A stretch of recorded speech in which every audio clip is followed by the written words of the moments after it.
মা, বাবা কখন আসবে? বাবা না আসতে কিন্তু আমি কেক কাটবো। বাবার তো অনেক কাজ, কারণ তোমার বাবা তো কোনো সাধারণ কাজ করে না। শোন, আজকে একটা গল্প বলি। আমাদের পৃথিবীতে না দু ধরনের মানুষ থাকে, ভালো মানুষ আর খারাপ মানুষ।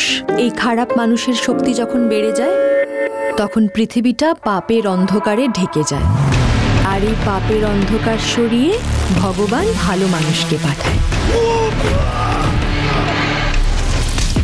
ধরো এমন একজন মানুষ যে বজ্রের মতো কঠিন, এমন এক তেজস্বিনী নিশানা যার অব্যর্থ, এমন কোন এক বাহুবলী কর্ম যার অপরাধীকে শেষ করা। আর এই টিমের লিডার কে?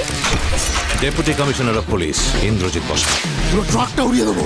আমি যেখানে পা রাখি সেটা হয়ে যায় ক্রিমিনালদের ডেথ জোন। আমার বাবাই হলো টিমের লিডার। এবার নিশ্চিন্তে বাংলা। টিভির পর্দায় প্রথমবার এসআইটি বেঙ্গলের রুদ্ধশ্বাস কর্মকাণ্ড আগামীকাল থেকে প্রতি সোম থেকে শনি রাত 8:30টায় জি বাংলা সোনারে।